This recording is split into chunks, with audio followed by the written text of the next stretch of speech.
think you muted there.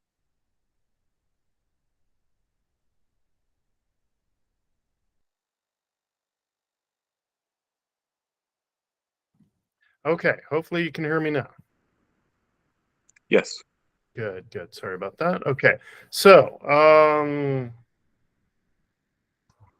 all right, let me just dive right into it. So, again, a lot of this is going to be review, but when we talk about reinforcement learning framework, we're talking about an agent. You can extend this to multiple agents and do some what's called federated learning, where we have multiple agents learning together. But in general, you're going to see this type of diagram. Often you're going to have an agent and it operates in an environment. It is going to choose actions. And when it takes an action, that's going to have some impact on the environment. Typically, it's going to move us from one state to another. And you might think of it as a checkerboard, and an action might be to move a particular piece on that board, and therefore the state changes, right? The state would be represented by where all the different pieces are on that board. In a vehicle, that state might be the position and speed and orientation of the vehicle with respect to the roadway. And our actions might be to change our speed or change our steering angle or that type of thing, right? Apply the brakes, whatnot. So the environment is updated, right? We, as an agent, we're typically in the environment and we're participating in that environment. And so our state affects the state of the environment, right? So then that action that's applied to the environment updates our state, and we want to recognize some reward for doing this action in a particular state for the environment, right? We generally have a goal when we're doing this reinforcement learning. We might want to win at a game of checkers or Go or some Atari video games or some other toy type games that are often used in the research of these systems and these different algorithms, right? And if we want to win a game, then we're going to assign some reward to winning the game. We're going to assign some sort of negative reward or lower reward to losing the game, right? And so we take an action on the environment, and that changes the state and gives us some sort of reward. The agent collects that information and then makes a new decision on the subsequent action. And then this is repeated, maybe repeated for infinity, or typically there's a finite game that you're dealing with, right? So that brings us to the Markov decision process. The previous slide described a single move game. How do we handle situations where the agent must make a series of decisions in order to reach its ultimate goal? Well, a Markov decision process helps us model this scenario by formalizing sequential decision making. So we define this a little bit more. We have a discrete set of states, actions, and rewards at discrete times. Okay. At time step T, an agent receives a representation of the environment state. So it'll be some S out of this total set of states represented by this boldface S. The agent selects a particular action, A sub T, out of its set of available actions. right? And then we track this as a state action pair. Then we step towards the next time.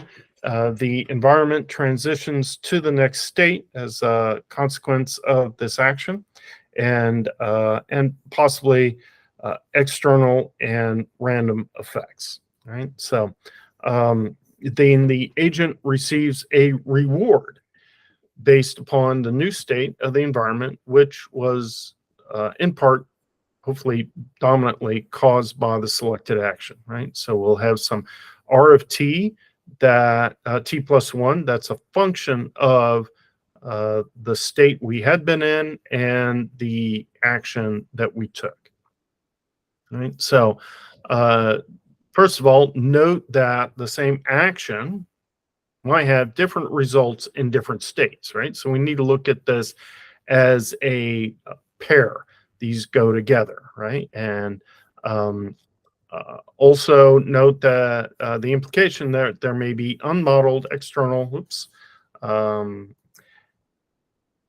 unmodeled external and random effects that affect the next state of the environment. And that's important in these Markov decision processes, that we're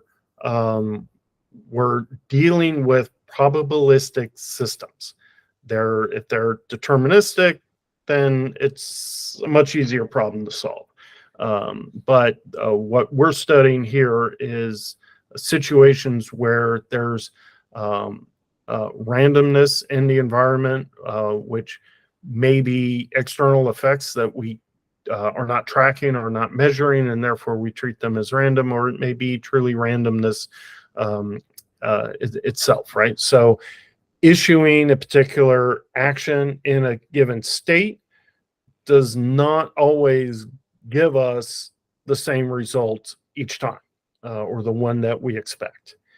So the sets of S and R are finite, so we can define a probability of transition to state S prime with reward R from taking action A in state S. I recognize that typo last time. I forgot to change it. So this is mathematically stating what we're talking about.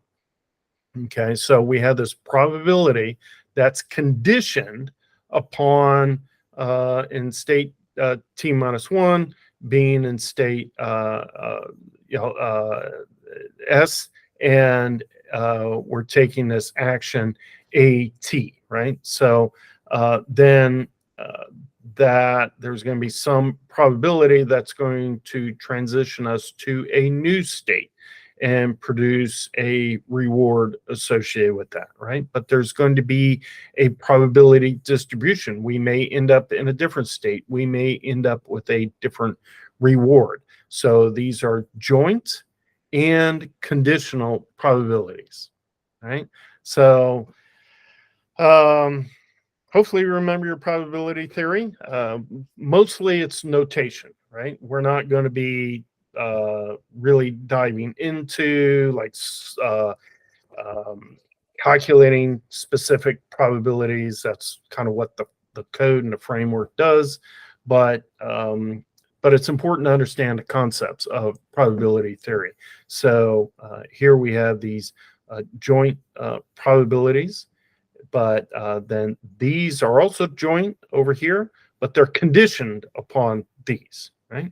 And so there's going to be a probability, and hopefully the highest probability is the state that we wanted to get to by issuing this action and receiving that reward. But there's going to be some finite probabilities that we might end up in other states, and so that's what we're trying to figure out. In general, we don't know these probability distributions. We don't know when we start the reinforcement learning process what state a particular action will result. Let me phrase that another way. What state will we arrive at due to a particular action, right? So we have to learn that.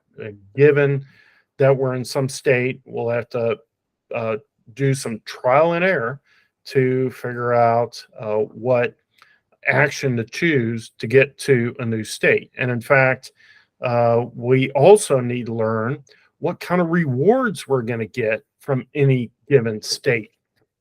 So when these companies like AlphaGo and whatnot have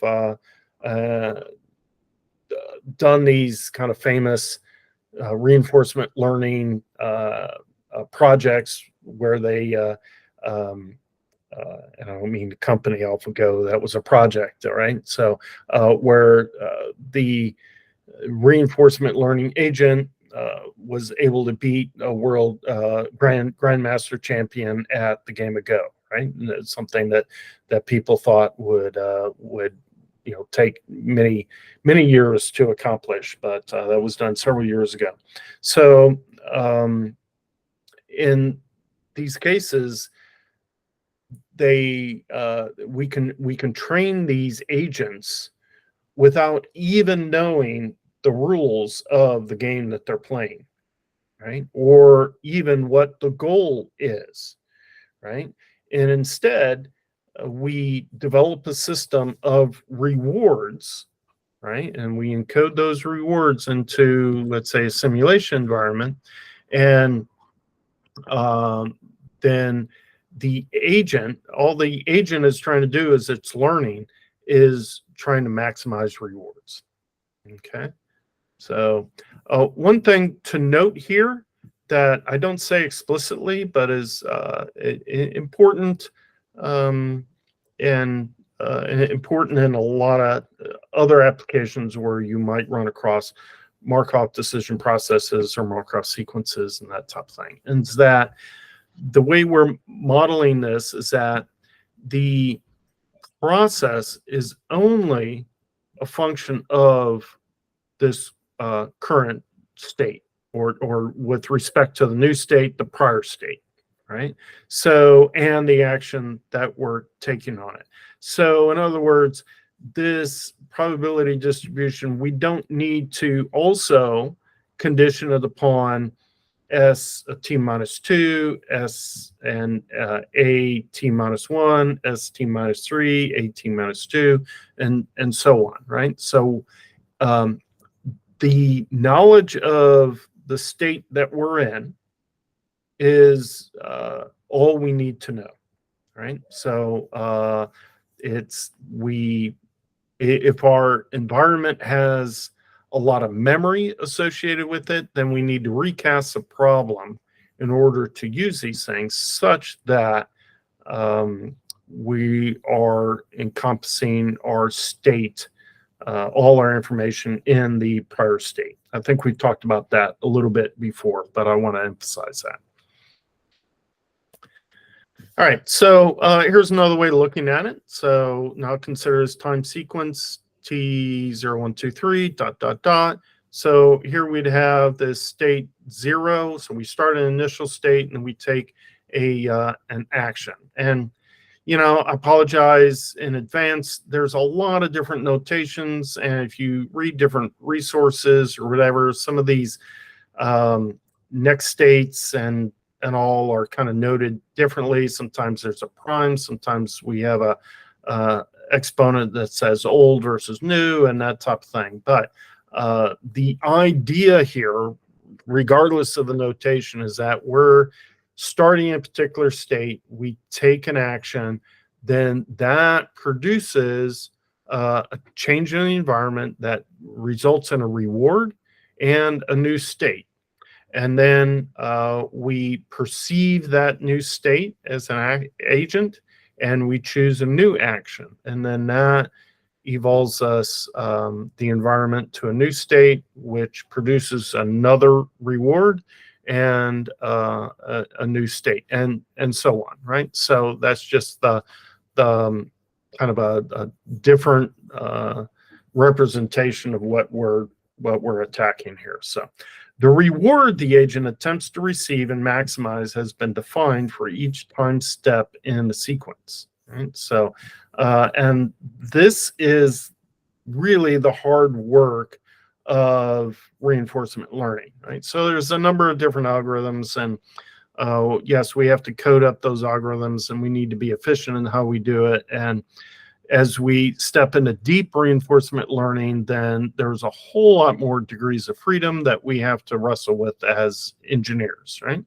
But the biggest difference is making sure that you are assigning rewards correctly. Okay, and hopefully we'll see some examples of that. So, and one of the things that we need to deeply understand in the these reinforcement learning or Markov decision process type problems is that we typically want a reward associated with the end state, right? So we want a goal. Here we've got the mouse wanting to eat some cheese, right? So that's the ultimate goal that we want. But we have this game where we need to progress towards that goal via a series of steps, right? And because it's a Markov process, each time we make a move, now we're reevaluating and only looking at the state we're in and the actions to take us to the next state, right? So yes, we're developing these trajectories, but we're doing them in a step-by-step basis, right? So now if this cheese is over here and the mouse is over here, how do we reward the mouse for getting there, right? So what we need to do is we need to encourage it along in this direction, right? Or maybe in this direction. So each of these steps, there needs to be some sort of reward associated with that, even though our ultimate goal is this reward, right? But we need to give it a little bit of a reward at each step, right? Now, the decision this guy's making, when he's in this position here, he's not making this decision, whether to go left or right or down or whatever. He needs to make this decision, right? So we need to recognize that that's where our decisions need to be focused, and that's where we really want our reward. Now, ultimately, we want this reward, and we want kind of a series of rewards to get us there. So that leads us to a cumulative type of reward system, right? And we could simply add up all of the rewards or penalties and sum all those up so that when he does get to the end of the game, then he's maximized his rewards, right?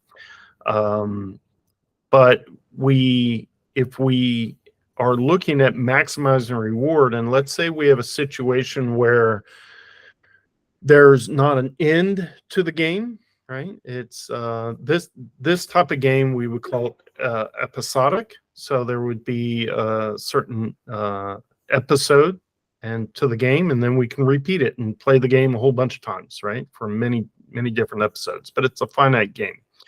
But it might not be a finite game. We might have a situation where we want an agent to kind of continue to operate and optimally within its environment forever, right? Or for all intents and purposes, forever, right? And then even if we had tiny rewards and we sum those up for infinity, then we'd be getting infinity, right? So that is difficult to work with, and optimizing one infinity over another infinity is kind of silly, right? So what we do is we create this discount factor, and so we introduce gamma, and so for each one in the future, we're each step in the future, we're getting a new reward, but we're weighting it by gamma to some power, depending upon how many steps are out there, right? So this is a power series here. Now, gamma ranges from 0 to 1. And if it's 0, then all these future terms will be 0 and will be very, very nearsighted. We'll only be focused on the next reward. But if gamma is large, let's say 0.99, then yeah, well, even though it'll be raised to some power, and every time you raise a number less than 1 to a power, to an exponent, it becomes smaller and smaller, right, as your exponent increases. But as gamma is closer to 1, we're going to more weight the ultimate rewards, right? And the rewards closer to the goal. So gamma is an adjustable parameter, a hyperparameter, but it's typically going to be maybe 0.99 or something like that, right? Because we really want to get to the goal, but we want to do that in a minimum number of steps, right? If we're not focused on the end goal, we might spend all sorts of time here, right? And also we want to construct our rewards for each of these appropriately, and then adjust this gamma. Now, if we look at this type of game here, then we see these walls here, right? And it would be bad to run into these walls, right? We might bloody our nose, or we might have a game where we might fall off the board, right? And we might penalize that. So these might be either very low or maybe large negative type rewards, right? So we might make these rewards minus 100 and this plus 100, right, to get the cheese. I'm just picking numbers out of the air. This is part of the challenge of constructing these games, right? Now,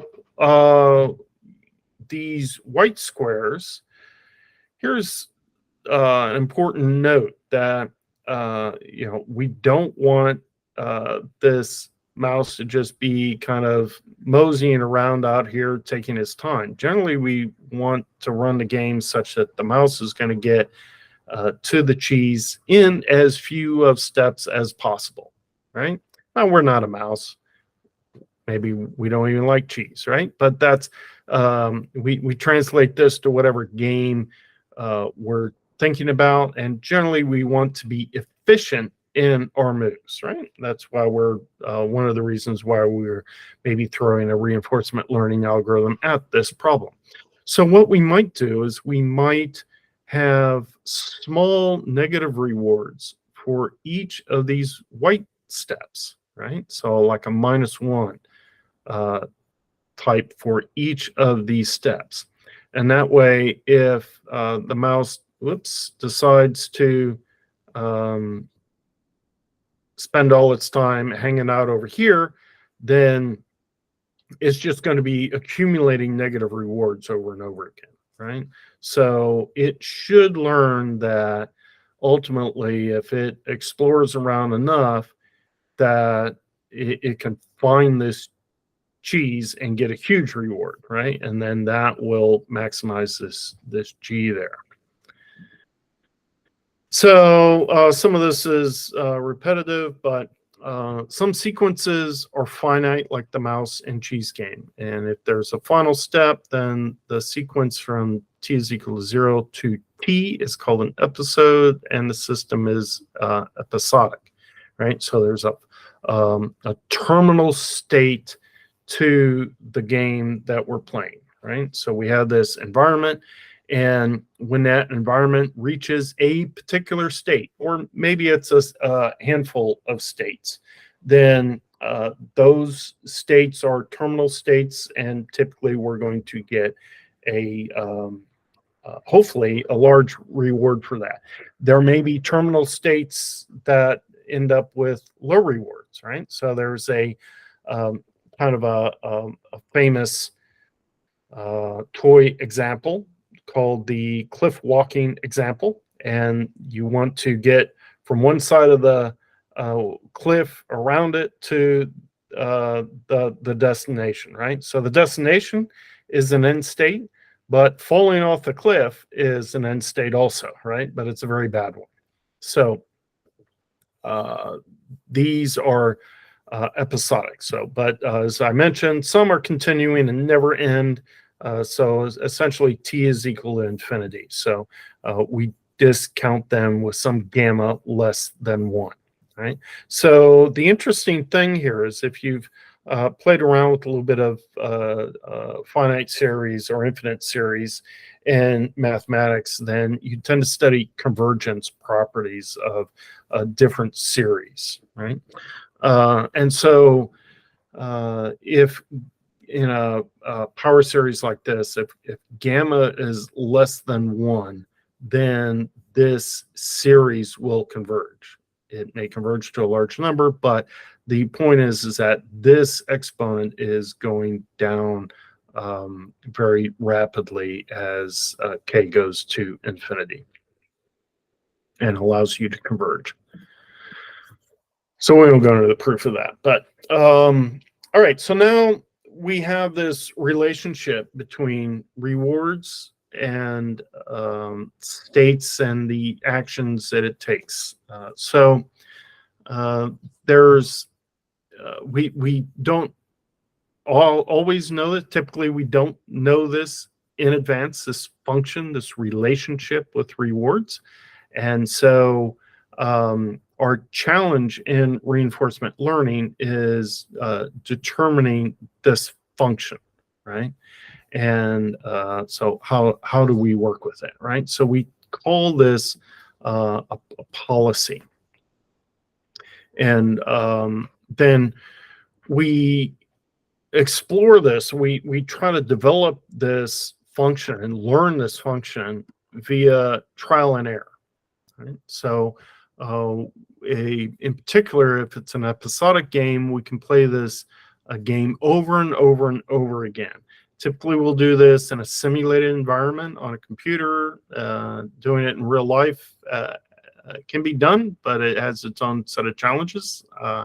But if we can effectively simulate the environment in a computer, then we can run many trials and be able to train our systems well, right? But when we start, we don't really have any information on how to act. We may not even know the rules of the game. So we just explore. And as we explore, we get some sort of reward out of that. And as we gain this reward, we kind of keep track of where we were and what we did, our action, and then what kind of reward we got. And we build up that function that relates states and actions to rewards. And we're wanting to maximize our rewards, so we learn what that function is, and then how to choose actions given a state that gives us our maximum rewards, right? So but as we learn that function, there's a certain point at which maybe we want to mostly just exploit it, right? So as we're learning trial and error, sometimes we're going to get a good reward, sometimes we're going to get a bad reward. And so we want to explore, because we don't know much about the environment. But then as we start to learn that, then we're going to exploit a little bit more often, perhaps, right? So this is the idea of between exploration versus exploitation. If we quit exploring too soon and only exploit, we may find that we've reached a suboptimal solution, right? So we might be able to get to our goal, but maybe we didn't find the shortest path or the safest path or whatever our reward system is set up for in our algorithm, right? So we might just be in some local maxima in terms of reward, and so we don't want to move from the exploration phase to the exploitation phase too quickly, right? So there's a number of different algorithms that are used, but greedy epsilon is kind of the classic and very useful one. So we'll talk about that, show an example. Just, it's not the only one, right? There are other ways of doing this, but it's an important one. Basically, we're going to sample from a uniform distribution. Now, what are we sampling? We're sampling actions, right? So we might have an action set that would say go forward, go back, go left, go right. That would be a set of 4 different actions, and we want to pick one of those 4. We might have a more sophisticated action set, and we might be able to move diagonally, right? And so that might give us 8 different actions to take, or we might be able to move in 3 dimensions or something like that, right? So, but there's some finite number of actions that we can take, and so we're going to sample.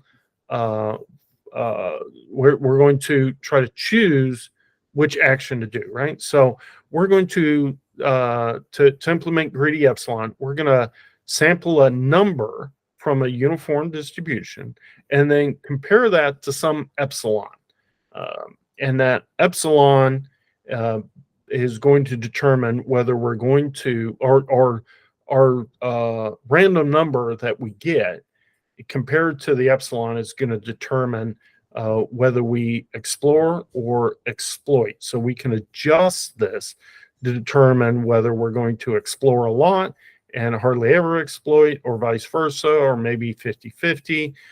So sometimes what we do is we start off exploring a lot, but then as we train and as we learn and we go through many episodes, then we can increase the epsilon to the point where we are more often exploiting. Or again, when we exploit, we're choosing what we think is the best action to give us the maximum reward, right? So here's a Python example.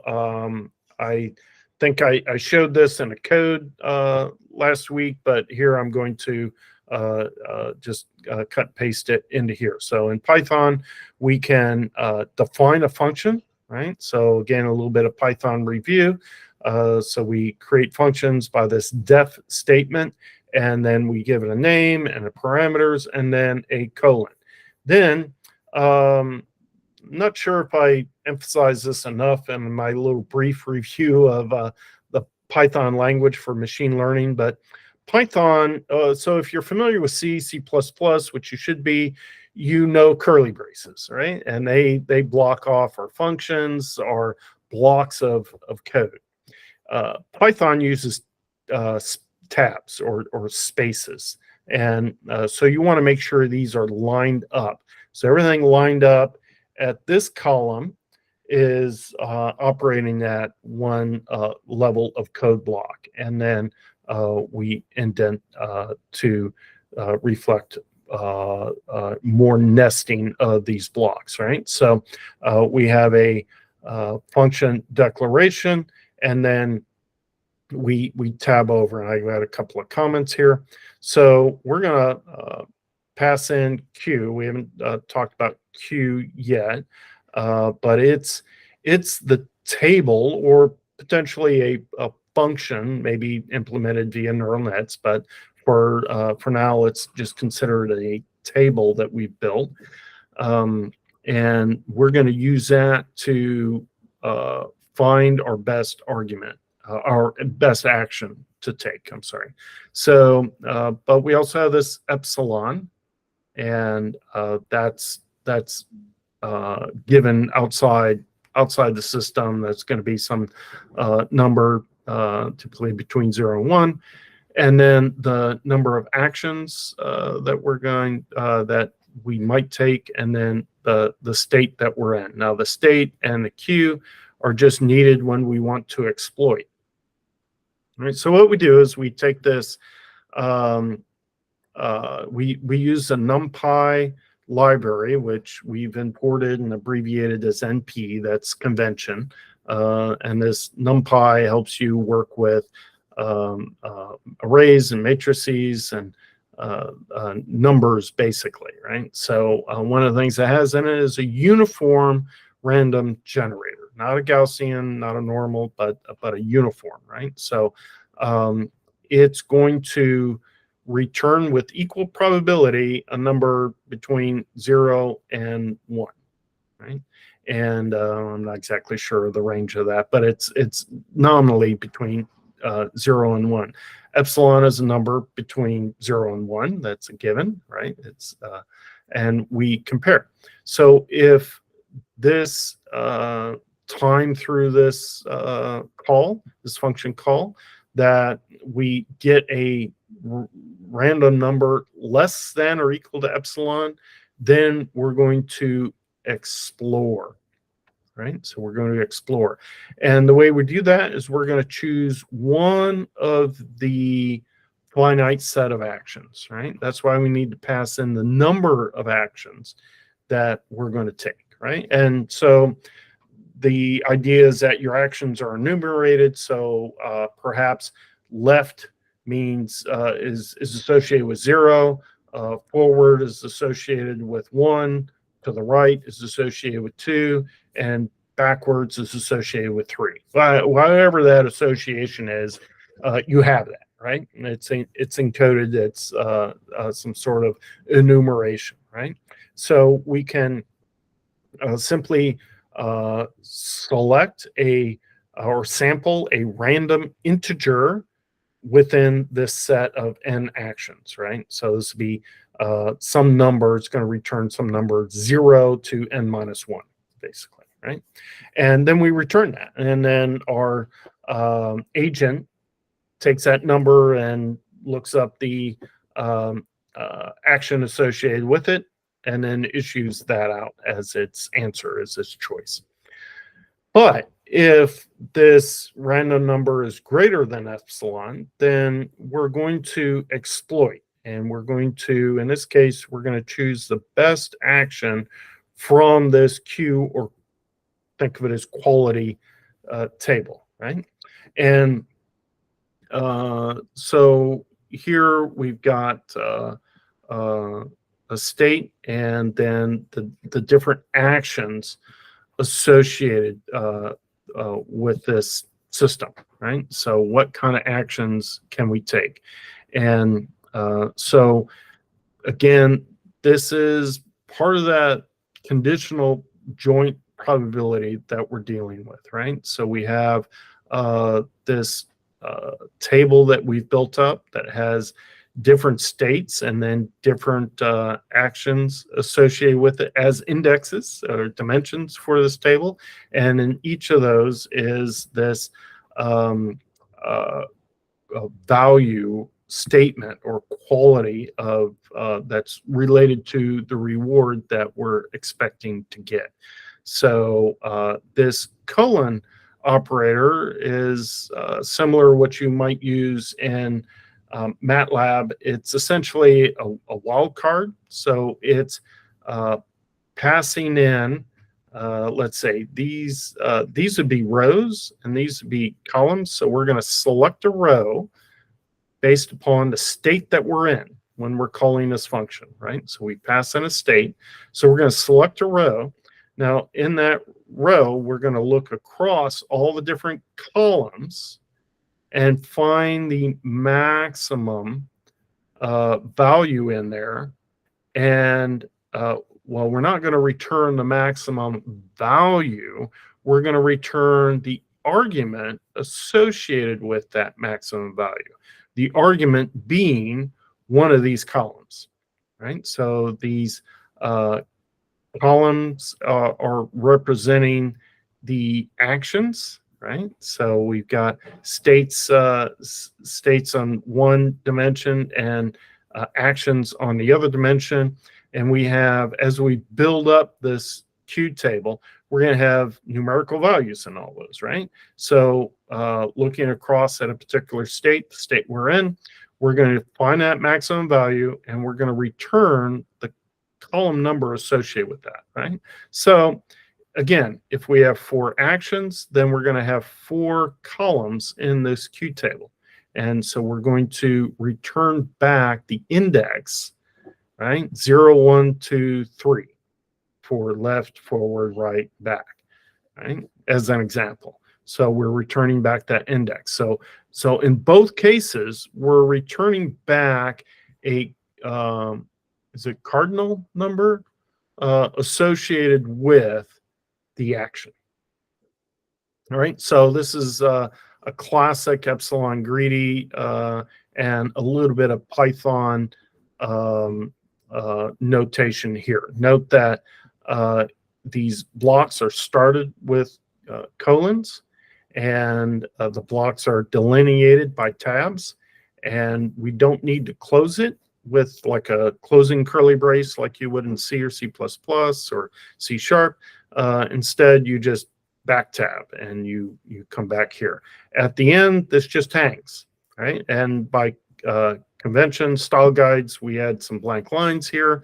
But yeah, that would be the end of the definition when you have code out here that is now back at that indentation level. So a little bit of greedy epsilon, a little bit of Python programming while we're at it. All right, so now we have, how are we going on time here? Okay. So now we have a couple of concepts. We're going to talk about these value functions. One's here, this first one is our state value function, and it's typically written as such.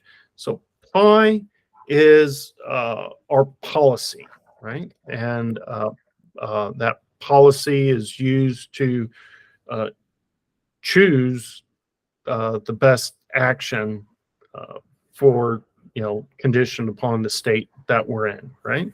So here the state value function is looking at the different values associated with this state. So and let me just read it here. So this describes the value of being in a particular state when you subsequently follow the best policy, right? So we're looking at this, and the idea is that the value of being in a state is a function of the policy, and the idea is that wherever we're at, we're going to then follow the best policy, and that's going to give us the state value function. All right, so if we're playing that mouse game, our state might be very close to the beginning, one of those grid cells, right? And there's some value in being in that cell. Let's go back to that, right? So there's some value of being in this cell. There's some value in being in this cell. There's some value being in this cell. The values associated with this are related to the idea that we're here, and then we're going to follow the best policy that we've learned to get to the end goal. Okay, so all right, so we want to be taking the best actions according to our policy pi. Now we need to discover rewards, right? So we need to explore the environment and to kind of pick up on rewards, to collect them. And as we collect rewards, we start building up these functions, right? So we start building up this policy that helps us choose what we're we want to do, right? So now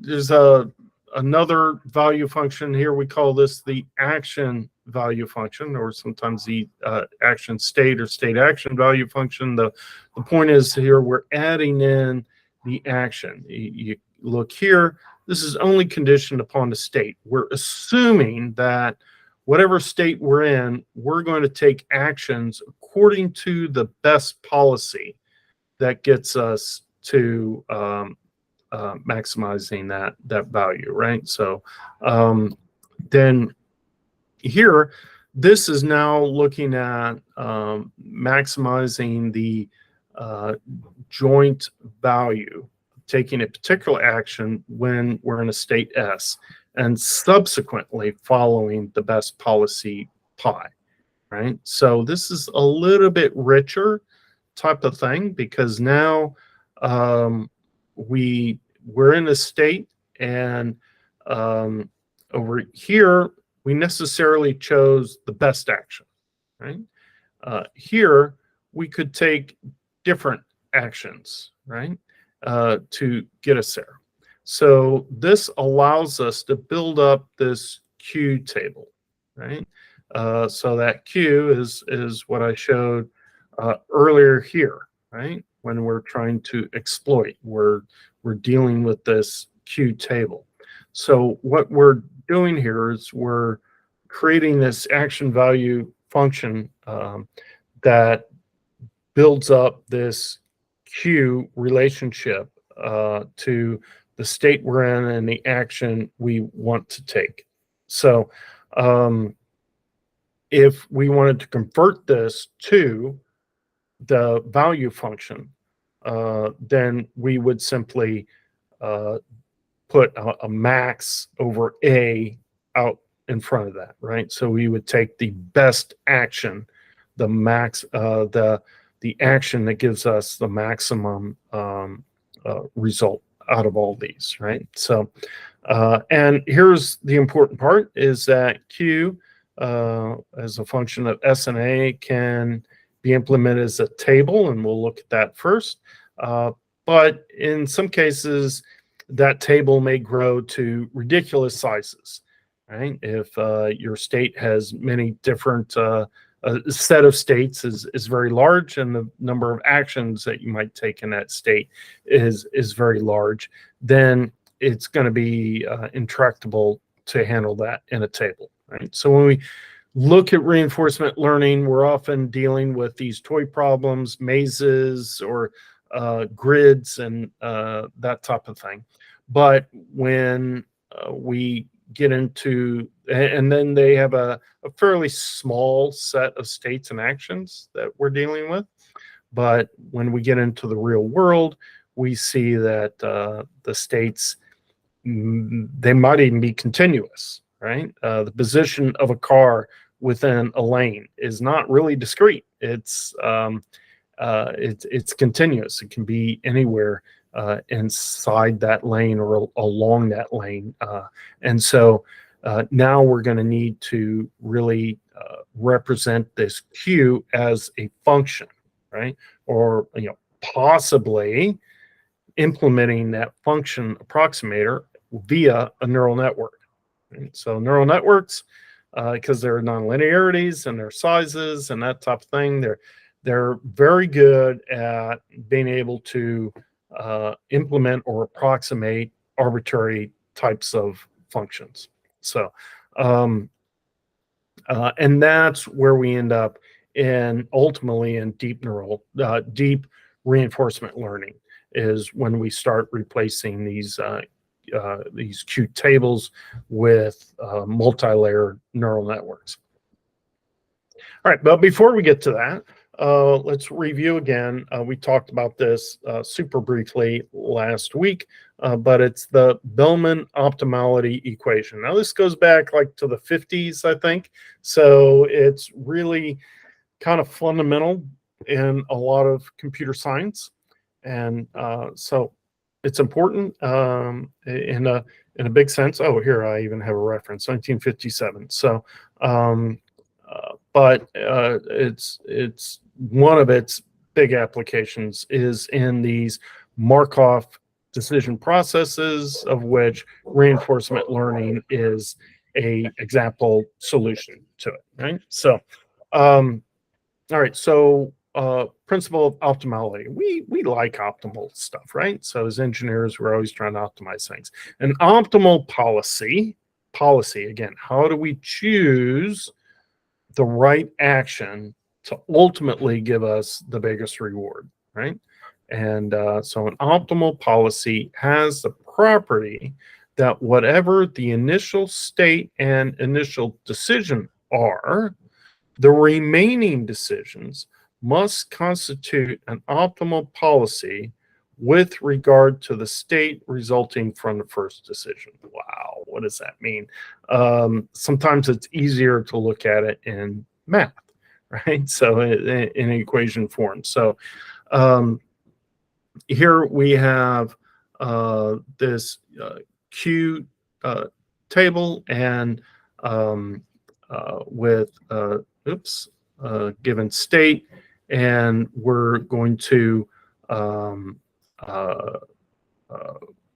look at the rewards coming out of this, right? That we're predicting based upon this Q, given this action, right? So we're going to try to maximize that, and then that's scaled by this gamma type thing. We get this reward, and that's relating to this Q out here, right? So whatever the initial state and initial decisions are, the remaining decisions must constitute an optimal policy with regard to the state resulting from the first decision. Okay. Well, that still doesn't make a lot of sense if you haven't seen it before. But one thing to note here, and then as we go through this, you'll see us apply this equation, and hopefully it makes more sense as we do that. But we have a recursion type relationship here, right? So we've got these S prime and A prime, and then that results in S and A, and then we can kind of repeat the system, right?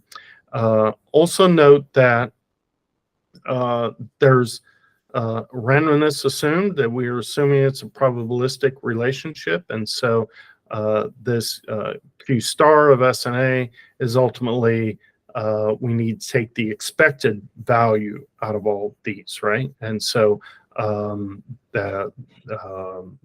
hopefully you remember your probability theory, but we would look at the instances of each of these and weight those by the or the values associated with these different choices that could happen randomly, and weight those by the probability that they occur, sum all those up, and that gives us our expected value.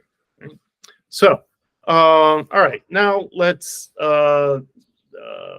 try to figure out the best place to put this diagram. I found this online, and I'll give you a reference to this guy that put together this, but I think it's very, very useful to put all these different things in context. Now, the problem is we haven't looked at all these different things, right? So you might keep coming back to this diagram because it doesn't mean a whole lot until you've looked at them, but as you look at them, you really want to put them into context on how you can do all these different things, right? So this is the big scheme of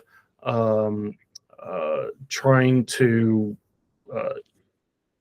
do reinforcement learning, right? Or to come up with a set of actions that maximize our rewards, right? So, and roughly they're at the first level, they're split between a model-based reinforcement learning processes and model-free.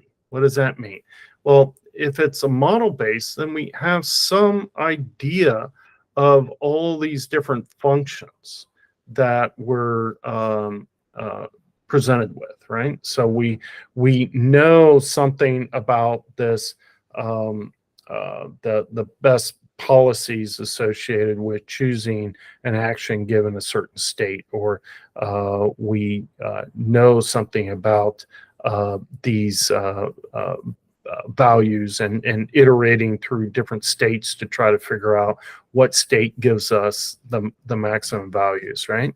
We can do optimal control under nonlinear dynamics here and stuff. So we'll talk about actor critic a little bit, but we're not going to look at much of this model-based reinforcement learning. We're going to focus on this model-free reinforcement learning because that's a more typical type of problem we're trying to solve.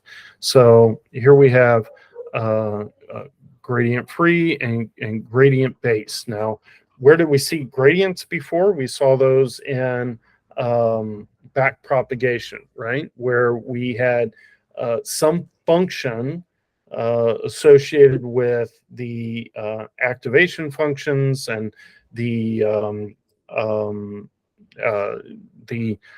learning process, where we could take the set of partial derivatives associated with each different parameter, and then we can, in that case, we're minimizing that loss function or the cost function, right? And we're trying to find the minimum of the overall cost by looking at the gradients of that function with respect to each of the parameters, and then tweaking those parameters in the direction of minimizing the loss.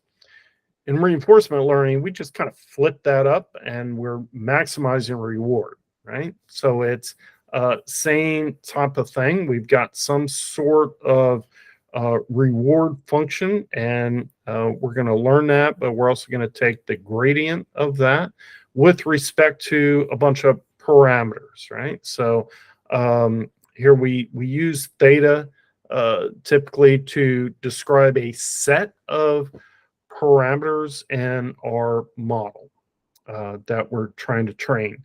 That is generalized beyond neural networks, and it can apply to support vector machines or other type of machine learning type of systems. But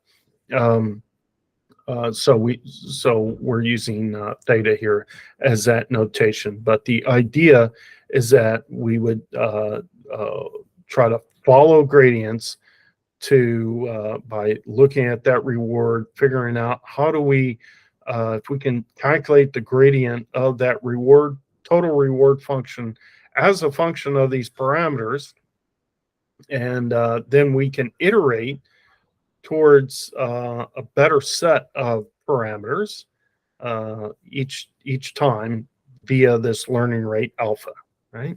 And in the deep situation, the deep neural network situation, yeah, we're doing a deep policy network, and we'll look at that in a little bit. So then we also have gradient free. Now here we're not calculating gradients, we're just observing. We're just doing trial and error, and we're trying to build up these different functions. Here we're going to have what we call off policy, which Q learning is the main representative of off policy type learning, and we'll talk about that in a minute. And then we also have on policy, and this is temporal difference at taking into account some number of past rewards, and in the or allocating the reward to some number of steps, right? And so we'll talk about that in here in a minute. And then we also have SARSA as another example besides these temporal differences, and that SARSA stands for state, action, reward, state, action. So we'll talk about that in a minute. And then deep deep networks, deep reinforcement learning can apply to any and all of these together. So we we have a little bit of value iteration here. So let's just kind of look at this real quick. Don't be too scared off by the notation here, but if we have this Q, this is what we're trying to build up, and that's going to be the expected value of this reward, given that it's a function of the state we're in and the action we took and the state that we landed in, okay, and plus the gamma times this value function of once we're in this state prime, then we're following the policy associated with giving us this value, right? So there's some value in being in each of these states, right? And then this is a bit recursive again. So this gamma here is multiplied once, but if we go through this again, then we'd have an implicit gamma squared. And then if we run through another recursion of this, then we'd have a gamma cubed and so on, right? Because we're substituting back in to this value equation as we iterate. So since this is an expected value here, we kind of write that out here. So we take that argument of the expected value and recognize that this has random effects associated with it. Given that we're in state S, we may or may not choose the right action, and that may or may not take us to a particular state, and then we may or may get a different reward out of it, right? So really the randomness in practice is this state action pair putting us in this particular state, and then we may get the randomness or the reward function may have some randomness associated with also, right? So one simple thing here is that yeah, I'm a boater, right? So I like to boat, but the nervous thing is when you're coming in to dock the boat and you've got some cross current or crosswind, and it's especially bad when the current's running in one direction and wind's running in another direction. So I might have a certain state that is how far away I am from the dock or the pier, and then the action might be the angle I'm putting on my tiller or wheel and the amount of engine forward or reverse I'm giving, and ideally that's putting me into a state that's, gently, incrementally closer to the dock where I can tie up and toss some lines over, right? Without crashing into someone else's boat or crashing into the dock.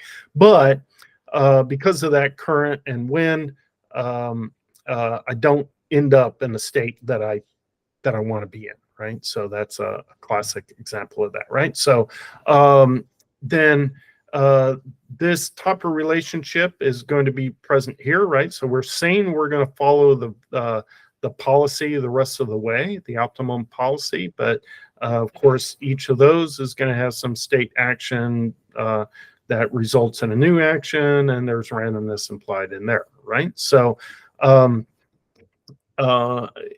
then we have this to calculate the expected value. Then we're going to come up with these probabilities, conditional probabilities of this existing state and action, and what's the probability that we'll end up in this S prime, right? And then we're going to sum that over all different S primes, right? So if our state, if we can represent that as a discrete set of states, which is what we're the assumption we're making right now, then this is countable, and we can and countable and finite. So we weight all of these by this probability conditional probability, right? And we sum those all up. Since this is, if we integrated this probability, we get 1. And so this is essentially calculating that expected value, right? We're adding them all up, scaled by some fraction. So that gives us that expected value. Now note that we don't know this, right? If we knew this, then if we had a model for P and we had a model for R here, right, that reward function, then we could just take actions that maximize my value each time, right? And then update the value function for each state along that trajectory. Right? So then that's when we could use value iteration if we could somehow know those, right? So we want to come up with this value iteration by taking the action that maximizes our Q, right? And then building this policy table as that our policy that we would want to follow would be the A that produces the combination of A and S, but given that we're in S, the A that would maximize the value out of that quality, right, table, right? So this is going to be a distribution over A.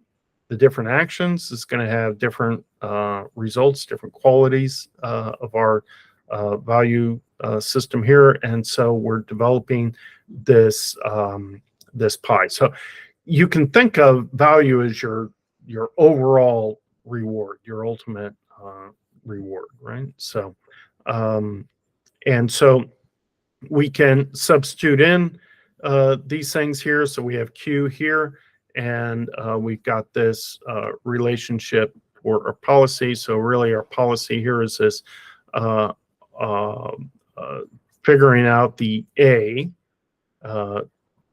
So our policy is wanting to choose an A given that we're an S, right? So we're going to evaluate this and find which A produces a maximum of this. And instead of returning the value, this argmax, in terms of, instead of returning the maximum value, we're returning the index or the A that produced that maximum value, right? So so this kind of works if we can build up a model, or we know a model for P and R. All right, so now at the other extreme, we have this idea, and I think I'll go through Monte Carlo and then we'll take a short break. Monte Carlo you may have heard of before. Of course, you've probably heard of it in a gambling sense. There's some randomness associated with these things, right? And Monte Carlo analysis, just real generally, it's a technique where we run many different random trials and we look for the best results out of them. But we don't really learn from one trial to another very well, right? So so we assume we have no access to a model, right? So we're going to totally rely on trial and error. Here on value iteration, we had access to this PNR, right? But in Monte Carlo, we have no access to it. So we're going to try to learn the total reward by running through many finite episodes, right? So we're going to play a game. It has some number of steps to it. Maybe we win the game in 5 steps, or maybe it takes us, the next episode, it might take us 20 steps to win. Or it might take us 3 steps to lose, right? So, but we have these finite episodes, and then we have many of those episodes, right? And so now we're going to look at this total reward associated with the individual rewards from each of these steps, right? And then it's discounted, and we have this total reward at the end of an episode. Now, since we don't have any sort of model, and we're doing this very randomly, we're going to divide up the reward equally in all steps it took to get to the end of the episode. So if we, let's say, went left and then up and then left, left, left, up, right, left, up, right, and then left and got to the reward, then we would apply that reward to each of those steps equally, right? Not trying to figure out what step was key, important, less important, whatever. We're going to apply them all randomly, okay? Now, here, this is essentially applying that Bellman's optimality condition here, right? In this particular context, what we're going to do is we're going to update this value of being in a particular state, right? And we're going to, we have an old value from a previous trial, and we're going to update it by, we're going to take the reward and we're going to subtract out the, we're going to calculate the delta, basically. We're going to divide that by n to spread it out through all the different steps, okay? And we're going to update the old value to the new value in doing so, right? So we're gonna take that difference in the reward we got versus reward we expected based upon our previous results, and we're going to just divide that equally into all the different steps or values associated with each of those different states. Okay, so now this will probably work, and it will, if you run it enough, it will find the best solution, right? So, but it is very poor in what we call sample efficiency. It needs lots and lots of different examples or episodes and samples to actually get it to converge. So it's not very practical. All right, so that's going to bring us to temporal difference learning. So let's take a short break, and let's take a 6-minute break until 8 o'clock.